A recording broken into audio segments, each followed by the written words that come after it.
Yeah, thank you for joining us during this fire chat conversation. I quickly want to start off with a question. Imagine you're sick. Who would you trust with your therapy and diagnostics, a human doctor or AI? You don't have to answer, I'm going to do it. Why not both? So AI is revolutionizing medicine, as many of you probably know, and our guest can tell us quite a lot about it. Vanessa Lemarié works in health tech. And yeah, you already said it, she's Chief Operating Officer at the digital health company Ada Health, about which we're going to talk in a second. We're also going to talk about the advantages, chances, and risks of AI in medicine and healthcare, and look at the trendy hype topic of large language models, so generative AIs. So thank you for joining us, Vanessa.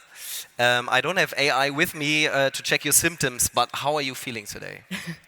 Well, thanks for asking. I'm feeling great to be here. I think if I had checked with Ada would have probably told me that 9 out of 10 people with the same symptoms as I have nervousness due to stage fright right now as a condition. But I think it's going to go well in a friendly crowd here, so let's go. Makes two of us. So I'm sure much of the room is already familiar with Ada, or do you want to do a quick checkup, actually? I actually would love to do that, yeah. It's not a quiz question, but just so I know a little bit like where people are in this room. Who has ever used Ada as an app or... Okay, everyone, basically. Couple of people. No, why? I mean, I'd say like a 20%, so I mean, maybe we'll go back a step and explain a little bit what it's about. We take that quota. Okay. So for those of you who don't know it, could you maybe introduce the company in a nutshell? Sure. So, I mean, we consider ourselves an AI health tech company. We're founded out of and operating out of Berlin, but globally active. We have a consumer app, the Ada consumer app, that's available worldwide with about 13 million active users using it to check on their health and what to do about it to either maintain or get better in health. And we're integrated with our technology in a couple of healthcare systems, so around 50 million people have access to health assessments with Ada via clients who integrate the technology. And what do?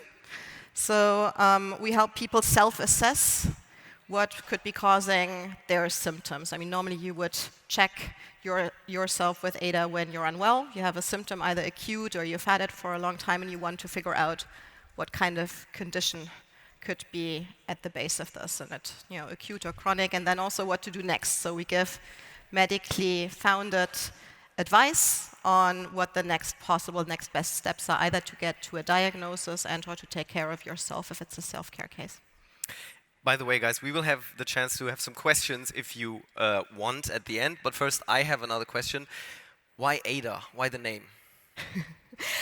So there are a couple of stories behind the name. So as I said, I mean, we come from Berlin, and actually our very first headquarter was in Adalbertstraße in Kreuzberg. So there is a Berlin vibe to Ada, but of course, we also have a connection to programming. Ada Lovelace, certainly known to most in the room here, so first female programmer in the name. And then Ada also as a sound and as a connotation has the helper.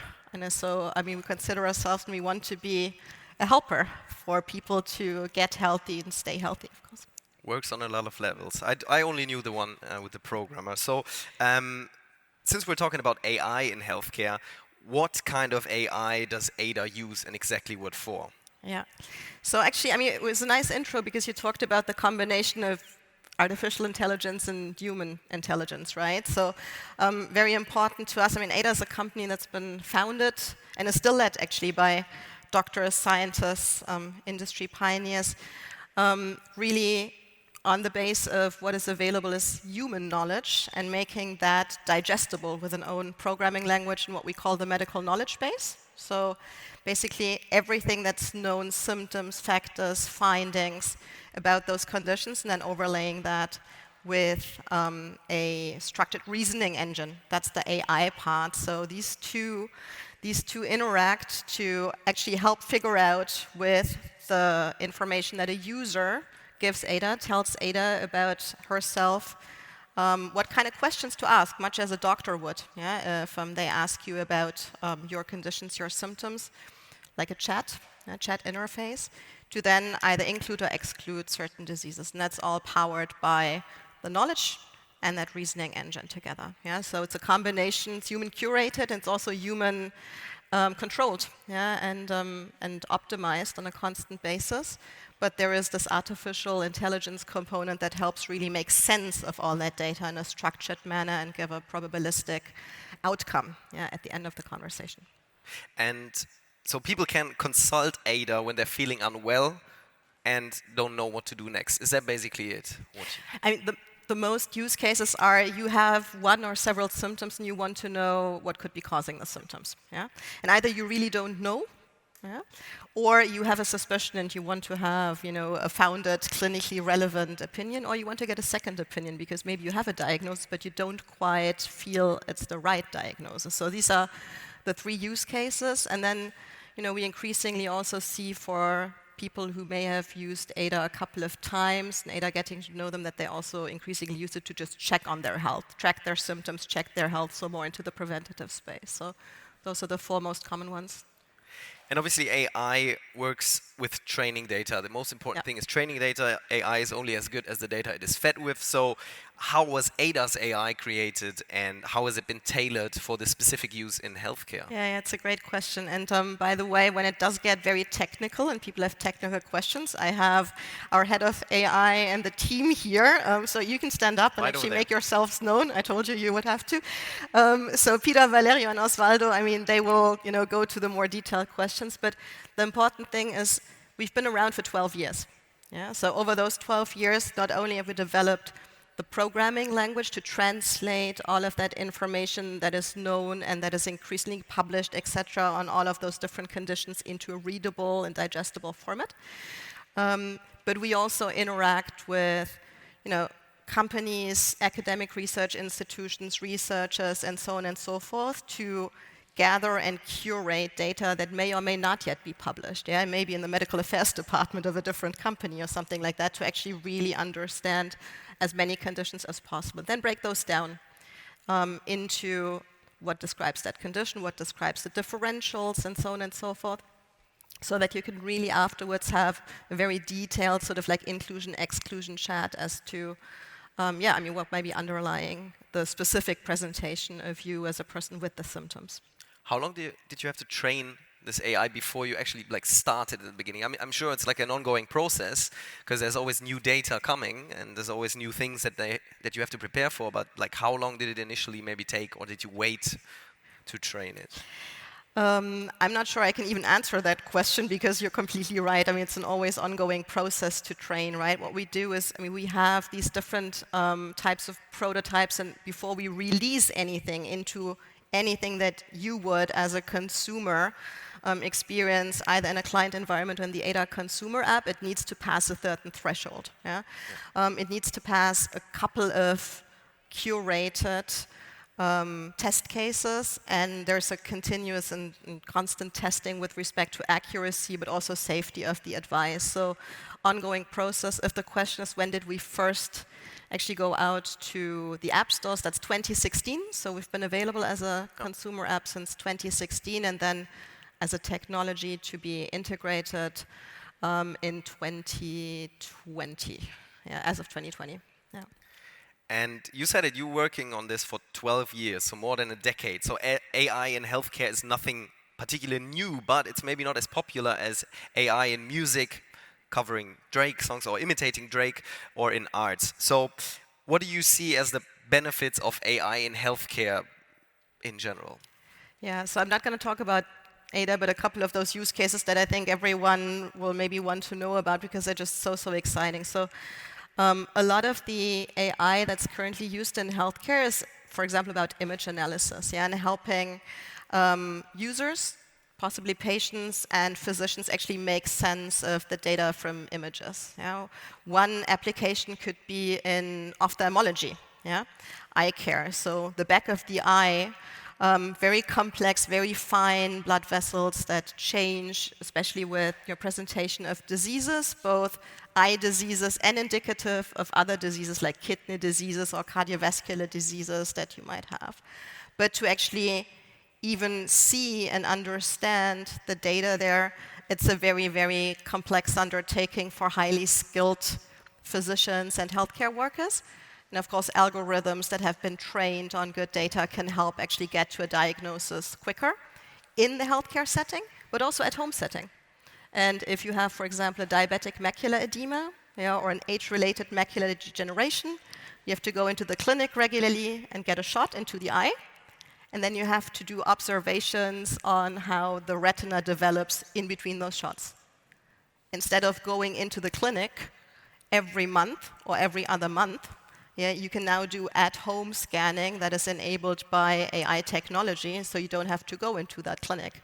And if your eyesight is already bad, you may be of a certain age, that's great for the consumer, that's great for the patient, but it's also actually great for the healthcare system because you don't have to unnecessarily present somewhere and have all of the travel and so on and so forth and still have a really great outcome. Another one would be radiology, image assessment, or, you probably know Dermanostic and those other apps that would help you identify whether changes in your skin might be cancerous, and then thereafter have a medically founded and validated pre-diagnosis to be then confirmed. Yeah. A lot of potential, a lot of use cases. As you said, most of them yet are image-related, image analysis-based MRI scans. But obviously, there are risks, and I want to discuss them precisely with generative AIs, the hype topic, large language models, ChatGPT, GPT-4, all of them made the news. But what can they actually do? First of all, also maybe like advantages, what can they bring to the picture? What can they add in healthcare specifically? Yeah, actually, yeah, great. So before we go into risk, because I definitely agree, there are some and we should talk about them, but there are also, there are lots of opportunities, yeah? These are great tools in daily life, but also, so much potential in healthcare. So one of the things we're super excited about is, for example, these are really, really great tools to understand user input, really understand what someone is telling us, and also playing that back, in a very adaptive fashion. Probably everyone has tried ChatGPT and those other tools and has, tried to give a prompt on, okay, play it back to me as if I were, a 7-year-old, and it, really well adapts. And this is, of course, with a variety of users for tools such as ours, super potential. Yeah. Or if you take someone who might be a rheumatology patient, you have an inflammatory disease, you need to watch what you eat. Yeah? These are great tools to basically just prompt and say, okay, I need to have a low sodium, high fiber diet. Can you find me the right recipes for my diet on the back of an assessment? These are all cases that are really super low-hanging fruit and already possible and very relevant for health. Right?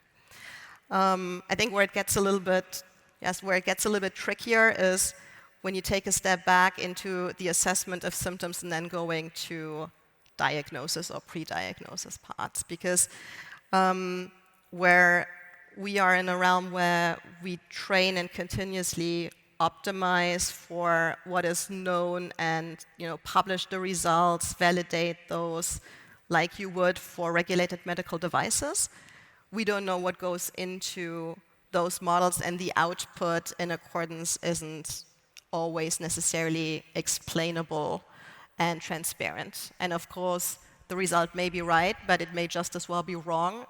And even if you find it, you don't know why that was the right or the wrong result. So we say the difference is, we have a system that's completely transparent, explainable now and over time.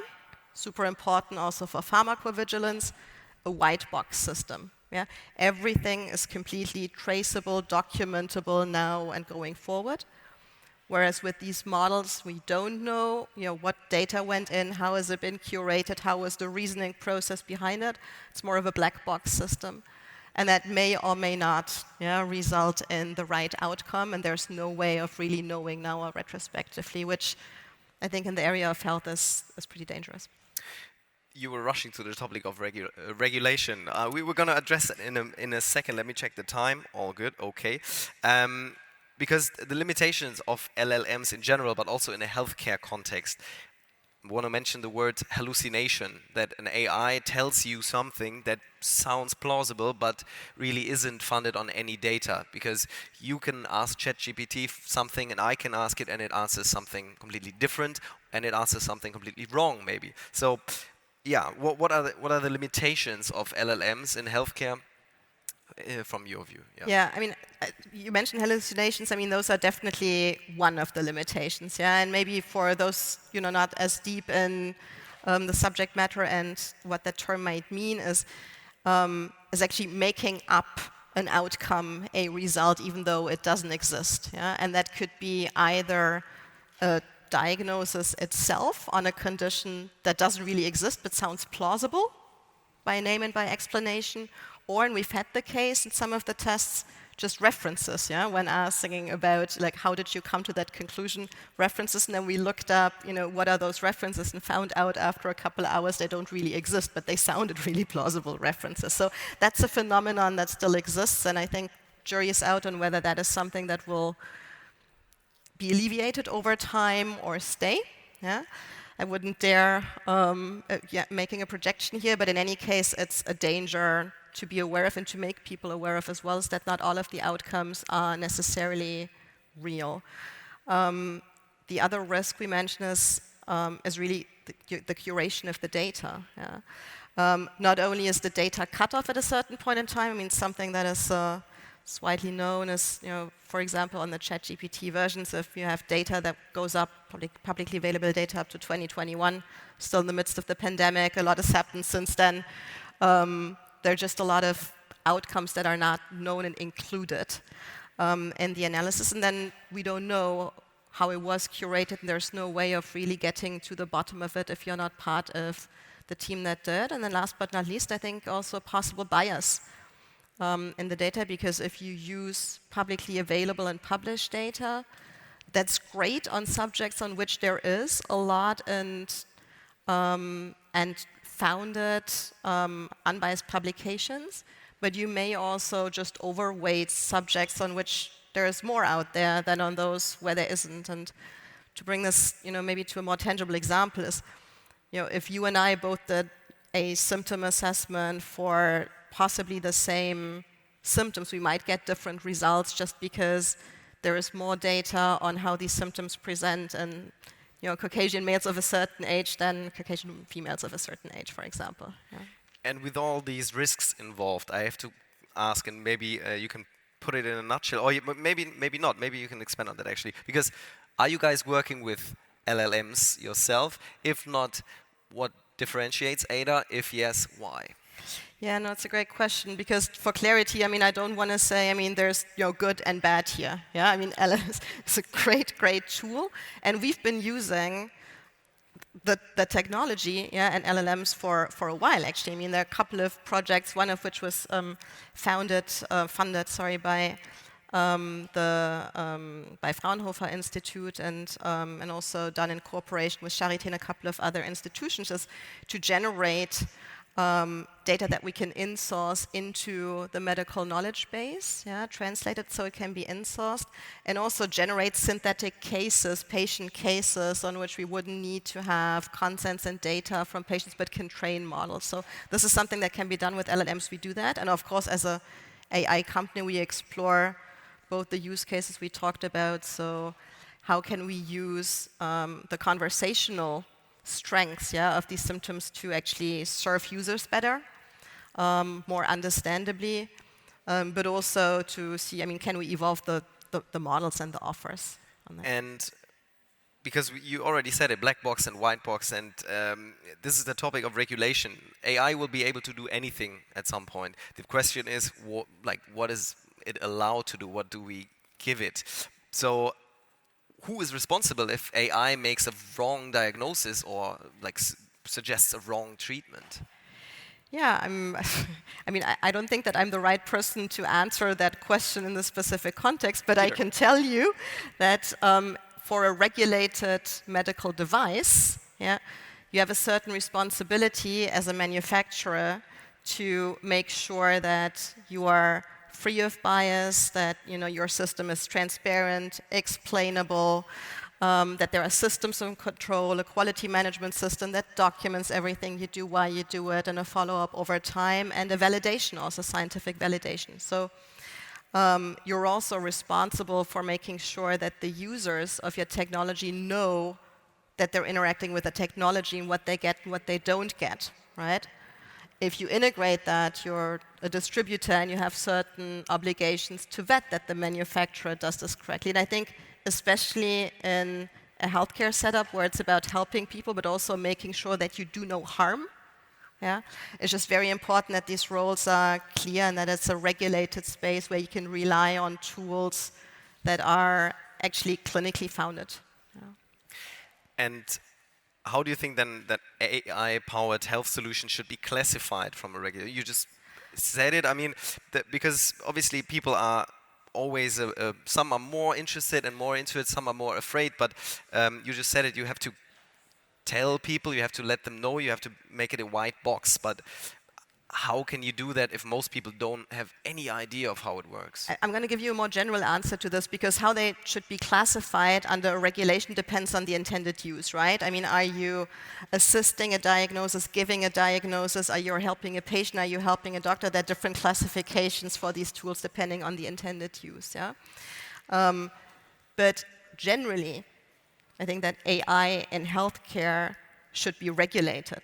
That's a more general and very firm answer. And for those interested, there's actually been I think, very good article that was published this Monday in Nature by a couple of friends and colleagues saying that, those AI chatbots should be regulated as medical devices because there's a responsibility here to do good and do no harm.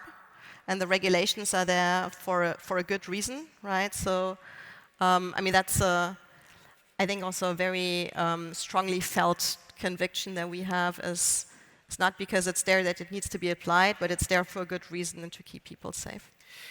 And lastly, before this we spoke and you shared with me that you also have a very strong view, like as a private person, on this, on why you need to separate AI, the hype from reality. Would you mind sharing that with everyone, if you're comfortable with it? Sure. So I'm not sure which of the. So I'm just going to share both of those stories because I'm not sure which one you refer to. But we work a lot with people who have trouble getting a right diagnosis. So on some of those conditions that are just hard to identify, be a specialty or rare disease. A lot of them may be quite severe diseases, right? So when you get a suspicion diagnosis, especially from a tool in the end, not a person, I think there's a responsibility to make sure that people are not left alone with that information. Even if that is really great text information, it's still not the same thing as an empathetic and knowledgeable human being on the other side. So to me, that goes back to AI should never stand alone, but always be coupled up with human intelligence and empathy, because we have a lot of these users and people who just help other people like them get to a diagnosis quicker. And my second aspect is, well, I'm not only the COO of Ada, I'm also the mother of a 12-year-old. And I can tell that however I think of healthcare technology tools, my son doesn't really think about it that much, nor of any other technology tools in AI. The way he uses, he just takes it at face value, whatever he's getting from a tool or from the internet. So there's I think, educational and societal obligation to make sure that we separate what is played back from what and how they should understand it. And it's a very pervasive, I think, challenge that is probably also a red thread here at the conference, is we need to make sure that we understand this for us, but also for the next generation, so that they're faced with good tools, because you can't possibly always check every single thing, right? So no to everyone, make your kids learn coding. And now we have time for some questions. I don't know whether there are some tweets popping up behind us, but I also would like to address maybe the audience as well, if that's okay, if anyone wants to raise his or her hand. Nobody yet? Yes, we have one. So, is it from the audience anyways? This is from the audience. Sorry, I thought it was. It's okay. We can start with the first one, which is the most upvoted. If you want, I can read it. As I didn't hear as Ada is 12 years old and following a decision tree approach, wouldn't it make sense to switch to an LLM now?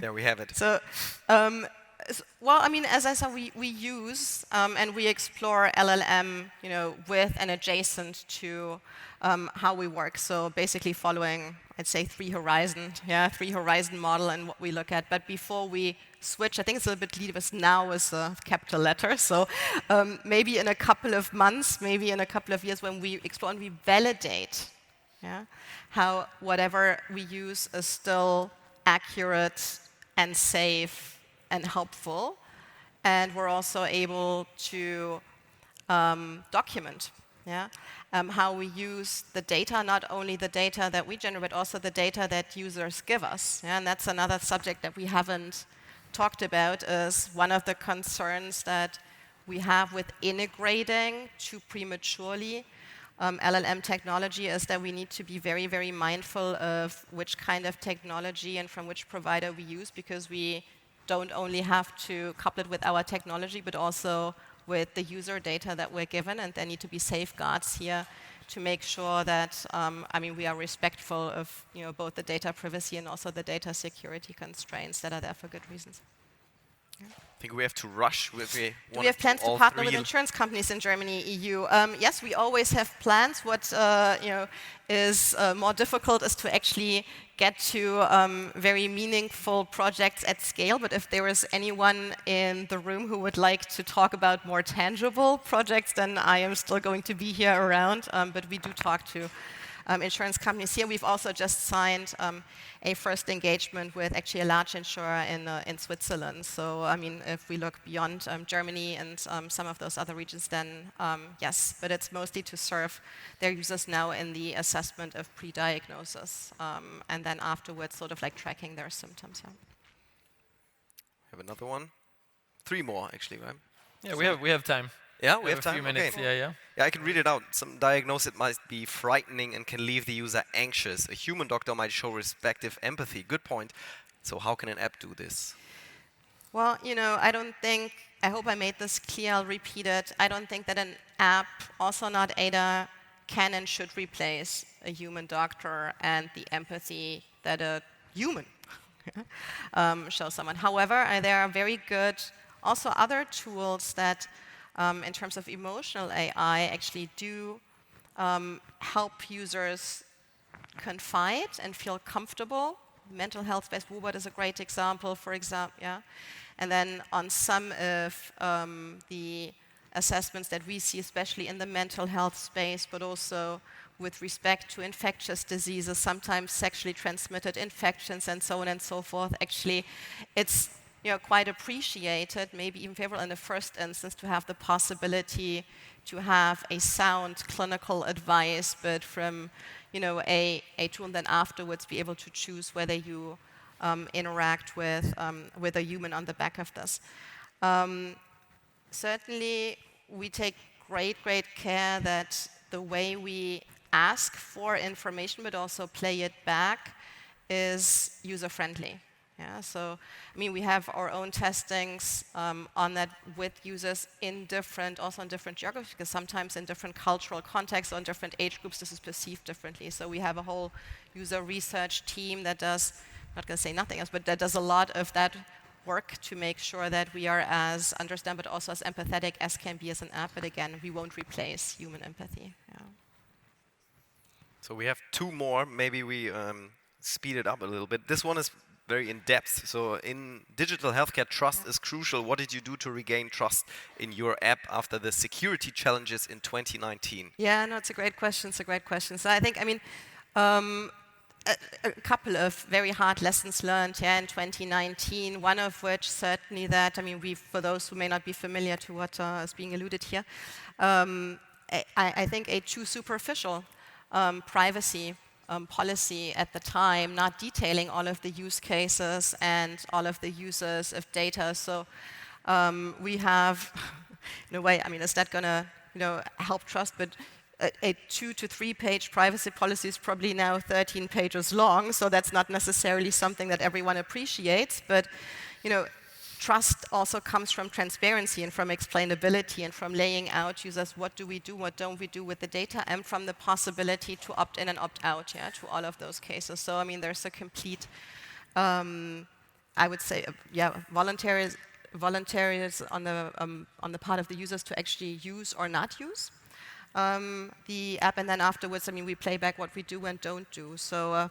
judgments out from every single person. But again, I mean, we comply to these 5 rules that apply to software as medical devices. We have one question left, but we have Peter, we have Vanessa, and we have some colleagues here that are happy to answer that question after the talk, right? Yes. Yes. Absolutely. Perfect. If you can, Vanessa, maybe perhaps you can hang out around outside if anyone has other questions with the team as well. Definitely. Wonderful. Well, thanks so much, Vanessa and Paul. Huge round of applause. Yes, welcome. Thanks for joining the TOA stage today.